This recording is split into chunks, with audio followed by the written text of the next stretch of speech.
sapphire treatment. And in ruby and sapphire treatments, there are a number of challenges with rough that comes out of the ground. Because we saw with emeralds, it is mostly focused on the clarity. There aren't really any treatments that can help you improve the color of an emerald. Now, the color of an emerald can look better after clarity enhancement, but the actual emerald color hasn't changed because of it. For ruby and sapphire, that can be a whole other deal. Now, the first case we have to discuss is obviously an untreated stone. An untreated stone will have that listed under treatment where it says no indications of heating. Now, how do we detect that? That is mostly based on the fact that the inclusions, the impurities in the stone, for example, the crystals that we see there, or those needles, that they are completely unaltered. They are in a pristine state. You can see that those needles are beautifully long, elongated. Those crystals have a very nice outline, transparent appearance, completely pristine. They have not been altered by any process at high heat. Now, we can put these stones in a furnace, and heat treatment can happen in a number of different ways. So here are 3 heat treatment styles that are still occurring today, with the one on the top left being the most traditional one. This was already described more than 800 years ago, but people are still using the same technique, where they're using blowpipes and charcoal to improve the color of sapphires. Then we have the one on the top right, which started happening about 50, 60 years ago, where people are using fuels that could be diesel, kerosene, charcoal, to get a higher temperature and increase the burning temperature, getting a more drastic effect. Nowadays, most of the treatment happens in a furnace like this, which is an electric furnace with a heating element that has a lot of advantage. You can basically set the temperature, and as long as it's plugged in, it will hold that temperature. The one on the right, it is when your gas runs out, the burn is over. If you want it at 400 degrees or at 600 degrees, it is very difficult to control that. The furnace on the bottom, you can set it at 1648 degrees, and it will be 1648 degrees. So that is why a lot of people still prefer that furnace as well. But there are still people that are using the traditional burn, because that picture on the top right is a picture I took 6 months ago. So people are still doing it that way. Now, what is the reason? Why would you heat treat rubies or sapphires? And I've taken this stone because this stone has a heat treatment being done to it for 2 reasons. We can see that it is not the most attractive blue color.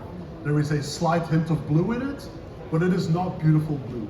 On top of that, it is very cloudy. It has very low transparency.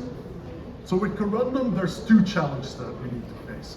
We need to deal with that clarity, so improve the cloudiness or the fractures in it, and then we want to improve the color as well. And with heat treatment, we can do both. Because this is the other half of the stone, where we can see that the color has drastically improved and the cloudiness is completely gone. So we were able to turn that milky, cloudy, whitish stone into a very beautiful, transparent blue pebble. So that is the 2 main reasons why we do heat treatment on rubies and sapphire. Now, detecting that is often relies on the inclusions again, where we can see that the inclusions are completely different from what we saw in those untreated stones. Because these are very similar inclusions. The inclusions here on the left, we can see they are no longer transparent. They are completely turned frosty, and they are what we call now a snowball inclusion, because they look like these little fluffy white clouds, completely degraded by that high heat that they have been subjected to. The one on the right, if you squint your eyes a little bit, you can see that there's still those resemblance of a needles in there. We can still see those patterns like this and like this and like this in there. But those long needles that used to be beautiful strands of what we call silk are now completely broken up. They are what we call peppered. So they're completely broken up in these little pieces, completely degraded. Very classic sign of a ruby or a sapphire that has been heat treated at high temperatures. So when we detect something like that, we would put that on the report as under the treatment as heated. So it is still a natural stone. It can still be a ruby or a sapphire. We can still do the origin determination on it, but that stone would have a heated comment under the treatment section. instead of a no indications of heating. Now that is when we only see an improvement in the color. I mentioned already that there are sometimes issues with clarity as well, especially when it comes to the fractures there. So when we deal with the fractures, there are two main treatments that I want to discuss. And some of these treatments are known under different names. So I talked about the first one that I refer to as flux healing, but it is the same as heating with residues. It is the same as borax treatment. In Thailand, they call it pau mai. Then there is also the glass filling, the lead glass filling, or the pau kai, the new treatment. So those are two different treatments with the same goal in mind, and that is working on the fractures in your corundum, trying to mask the fractures there. So we're going to start with the first one, and that is heat with residue with flux. And it is actually a very complex process that happens there, but basically by adding flux, by putting flux into your fractures, you are able to heal your fractures completely. But of course, healing is never perfect. We have the same thing. When we cut ourselves, it won't stay bleeding forever. That cut will heal, but there will be a scar there. So it is these scars that we look for when we look for heated with residues. And actually, that residue part in that heat with residue explanation, that residue refers to the scars that we see in the ruby.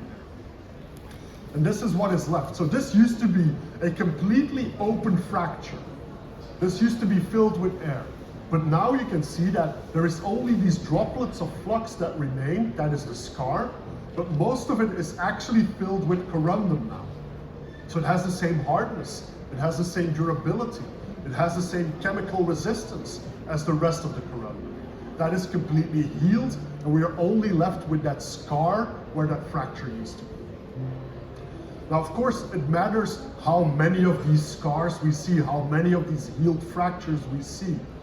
Because same thing as with emerald, if there's only one fracture that used to be healed, that material is much rarer than one with 100 fractures that have been healed. So we use the same classification there, that minor, moderate, significant. And you can see some visual examples here, where here there is some very subtle scarring here, but on the right we can see the scar is very big, very coarse. There's a lot of them out there. So that's the difference between that minor, moderate, and significant residue in your fractures of your heated ruby. So when we mention that, that is still a natural corundum, that is still a ruby. We could still do origin determination on it, but in the treatment comment it would say heated with minor residues, or heated with moderate residues, or heated with significant residues, depending on how many of these healed fractures we will see in the ruby. Most of the time, this is a process that is applied to rubies. Now then we have another process, a process that a lot of people frown upon, but I think it's very important to recognize, and that is lead glass filling. Now lead glass filling is very interesting, because it is not a complex scientific treatment. The easiest way I can explain it is, you have a ruby with a hole on it, you just stick the hole full of lead glass. Problem solved. That is what's happening during lead glass filling. So basically at this higher temperature, that glass will melt, it will go into the fracture, it would solidify there, and then it will completely hide the fracture. Now obviously that has some drawbacks as well, and this is very important to disclose, because a treatment like this, here we can see one of these lead glass filled fractures. That is glass that we put in the fracture. That is not corundum. And that glass has typical glassy features. It has gas bubbles in it, like we see in a lot of glasses. So that's how we can recognize it, where we see all these gas bubbles.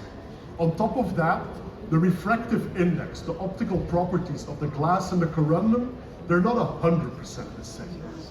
And how do we know they're not 100% the same? Because where they touch, where the corundum and the lead glass touch on the side of the fracture, we see these slightly colored flashes. So we see these blue lines running through it. Sometimes they're green, sometimes they're yellow. And these can be very obvious. Sometimes in a lead glass filled stone, even if you look at it like this, you sometimes see a very suspicious blue flash or a green flash in it. That is the lead glass filled fracture that you can see in there. But even with a loop, this is probably the easiest treatment to detect. So when that gets put on a report, that is still a natural corundum, that is still heated because this process only happens at high temperature, but it will say that it is clarity enhanced with lead glass. So this is actually the same process that we do in emerald, just with a material that is suitable for corundum, in this case lead glass. But it does come with this statement that this fracture filling material may be unstable at higher temperatures and to chemical agents, and special care should be taken when cleaning or repairing jewelry with these stones. Because for example, if you put a stone like this to the jeweler's torch, a corundum, a ruby or a sapphire does not care. But the glass inside those fractures will care. That will get altered, will even melt and leak out. So it is very important to notice, even as a jeweler.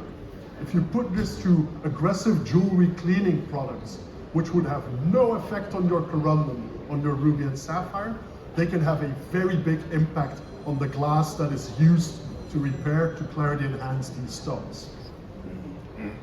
Now, how far can you push that? How much glass can you put into a ruby? And the answer is very, very far. Because you can see here that we have literally small pieces of ruby floating in a mass of glass. So that is material where there is more glass than ruby in there. And that is important to recognize it as well. Because this is a material, this is a stone like that was brought into a friend of mine's jewelry store, where he said, I got this from my grandma, this is my pigeon blood Burmese unheated ruby. And he said, boy, do I have bad news for you. Because he asked, okay, this is not what you think it is. Can I test this? Can I destructively test this? So he put this in the jeweler's pickle, standard used solution in any jeweler's workshop. And this is what came out after a couple of hours. So this is why it is so important to be able to recognize lead glass filled material. I'm not telling you to ignore it. I'm not telling you to stay away from it. I'm just telling you to be aware of it. Because it is probably the easiest recognizable treatment, but the mistake that you make for not recognizing it is enormous. Now, obviously, when a material like this comes through the GI laboratory, we will no longer call it a natural ruby. A piece like this that would just crumble if you take the glass out, that would get called a manufactured product. And it comes with that disclaimer that this is a product that consists of ruby and lead glass, where these two things are mixed together and later faceted. So that again, you can push it as far that these things actually become a manufactured product and are no longer considered a natural ruby with treatment. They become a manufactured product. Now, another thing that we can do with corundum is create extra color in it. We can heat it with extra elements in it, with extra elements added to it, and these extra elements will create extra color in our corundum.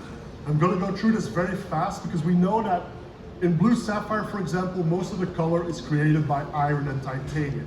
In ruby, it is because of chromium. But at iron and titanium, we can play around with it, and we can actually stuff other elements in there that will interact with it. So one of the most impactful treatments is what we call beryllium treatment, beryllium diffusion, which started happening about almost 25 years ago and really made big waves in the market.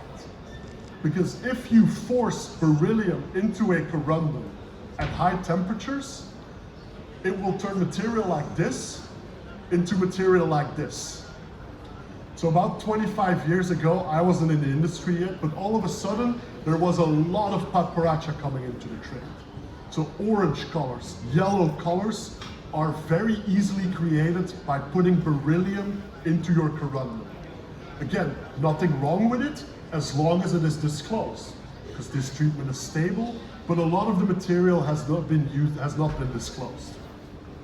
But I also want to tell you that most people that are aware of beryllium diffusion focus very heavily on the yellows and the paparachas, the oranges. But I'm here to tell you that in all of these stones, I have seen beryllium diffusion. We have seen beryllium diffused rubies, blue sapphires, pink sapphires, purple sapphires, green sapphires. it is a possibility in any kind of corundum. But most of it is going to be the yellows and the oranges where we have to be most cautious. Now another topic of controversy is how do we detect this? Because this is a procedure that happens at very high extreme temperatures, very high heat. So it is obviously going to have a big impact on the inclusions, but not every stone that is treated at extreme conditions is treated with beryllium. You can just put a stone at very high temperature without adding beryllium. So the only way of detecting beryllium diffusion in a ruby or a sapphire is to measure the actual beryllium. There is no indication in the inclusions, in the color zoning, in the FTIR spectra, in the UV-Vis spectra that you can use. The only way that you can detect beryllium in a corundum is by measuring the actual beryllium in the corundum. So at GIA we use an instrument that is called LAICPMS, laser ablation inductively coupled mass spectroscopy, that is not going to be on the test. But it is a very fancy, very high-tech piece of equipment where we basically analyze your ruby or your sapphire by burning a super tiny small hole on the kernel of your stone.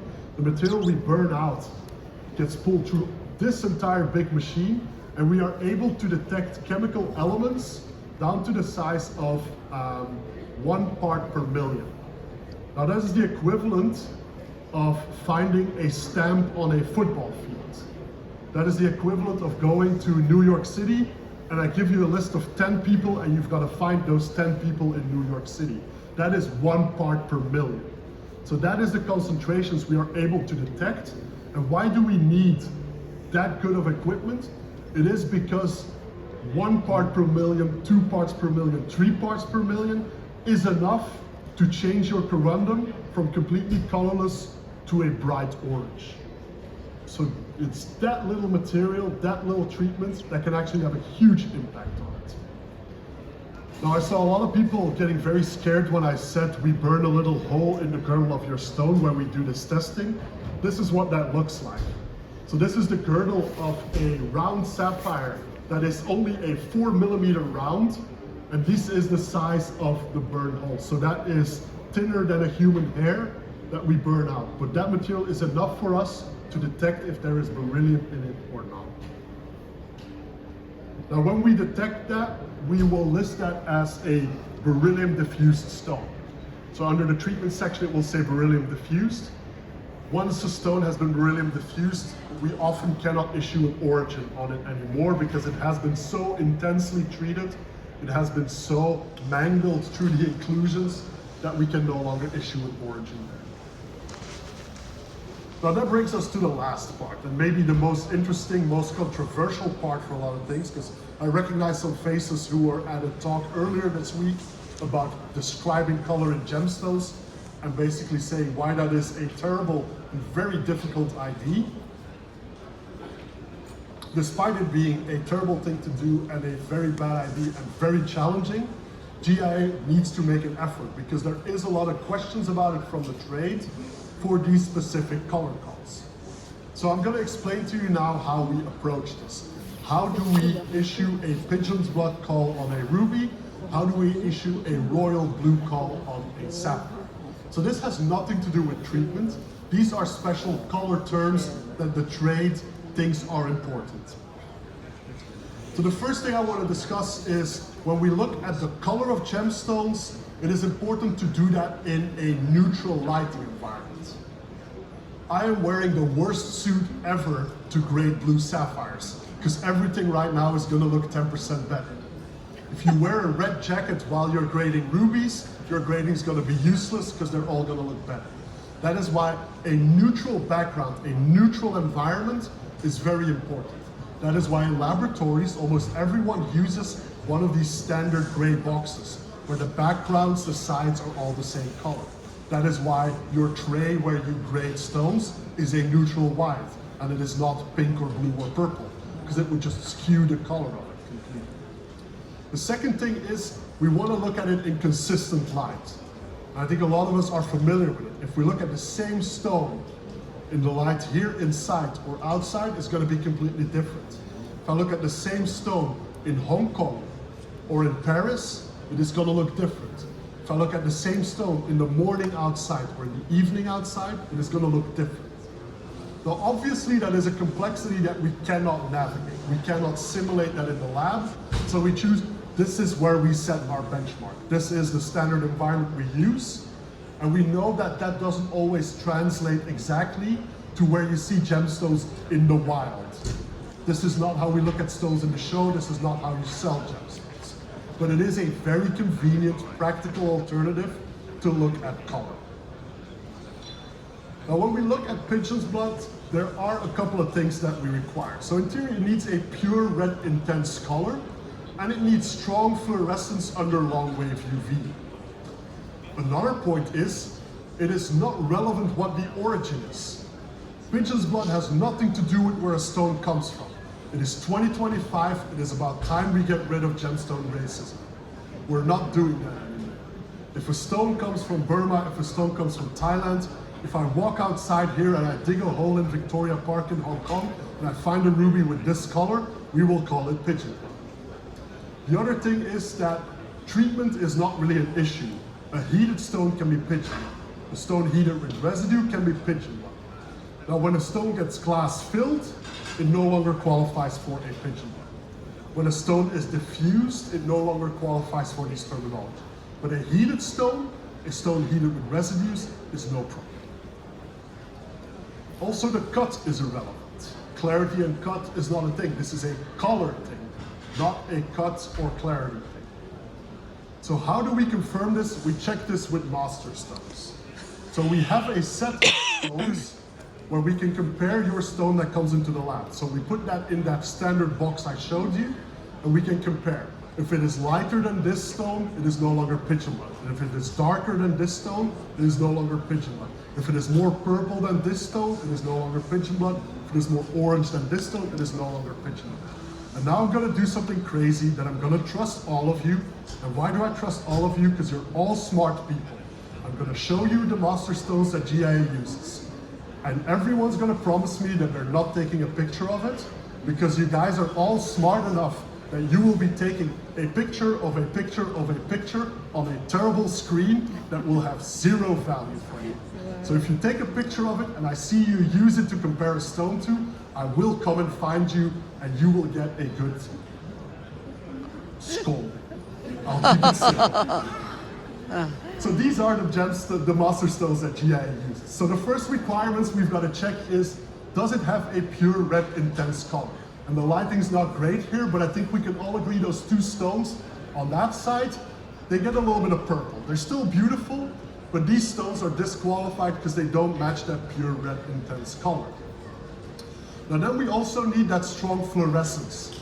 And we can see that those three stones on the left here have a beautiful red color, but their fluorescence is not strong enough. So these three stones are disqualified based on their fluorescence, which basically leaves us those four stones in the middle as being pigeon blood for GIA. Because those stones on the right, while their fluorescence is strong enough, the stones were a little bit too purple. The stones on the left, while their color is very beautiful in daylight, their fluorescence wasn't strong enough for a GIA pigeon's blood color. So when we put that on a report that is obviously a natural ruby, I think here you have proof that these stones can be heated with residue, and it will have that comment section where it will say the color appearance of this stone is described in the trade as pigeon's blood. So those are the requirements that we have.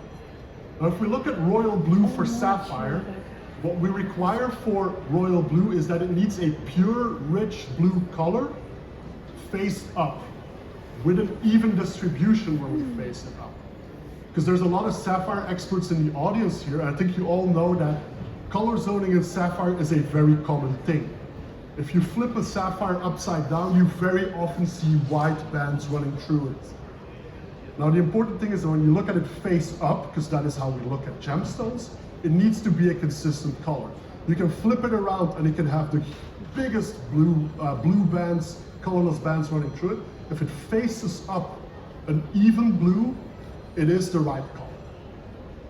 Again, this is not origin dependent. This is not exclusively for Sri Lankan stones, not exclusively for Madagascar stones. It has the right color, It doesn't matter where it's come from. Like I said, gemstone racism, we're not doing that anymore. The other thing is, again, the same as pigeon's blood. The treatment is not really relevant. It can be heated, it can be heated with residue. Again, when it becomes glass filled or it's a diffused stone, then they get excluded from it. So for rubies, a lot of them get excluded because of glass filling. For sapphires, a lot of them get excluded because of diffusion. Again, the cut, the clarity is irrelevant. As long as the color faces up in an even way, that is okay. Now, how do we check this? We confirm that with the masters. So here are our masters again. Again, no need to take a picture because you'll be taking a picture of a picture of a picture in terrible light. But we can see that the stones on the right, they are a little bit on the lighter side. Absolutely beautiful. And the stones on the left, they are a little bit on the darker side. So they are not that rich, beautiful blue that we want from a royal blue. So only those 3 stones in the middle would qualify as a GIA royal blue. So to wrap that up, on a report it would say again in the comments that the color appearance of this stone is described in the trade as royal blue. That's how you would recognize a GIA royal blue. So to wrap that up, for summary calls, origin is irrelevant. That's the first point I want to make there. Heat treatment status is also irrelevant, with the exception of diffusion and glass filling. And then probably the most important thing is master stones are critical for setting boundaries. And these master stones, you need those because you cannot compare corundum with a piece of paper. You cannot compare coloring corundum with a piece of glass. So you need to compare corundum with corundum. Apples with apples, pears with pears. Your master stone needs to be the same material as the stone that you're looking at. You can't compare it with a slice of paper, you can't compare it with a chip of paint, you can't compare it with a piece of cloth. Doesn't work. And then the last point that I just want to bring up is that chemical analysis is irrelevant. And I think in the talk that we heard earlier this week, where there was a lot of talk about describing color, the amount of chromium in a stone has nothing to do with the fact that it's pigeon blood or not. The amount of iron in a sapphire has nothing to do with the fact that it is royal blue or not. Nobody talks in these percentages because there is so much more to it. So chemical analysis is not part of your color determination. So with that, I want to wrap it up. If you guys have any questions, we can answer those at the GIA booth. That is, if you go out that way from the hall and you take a right,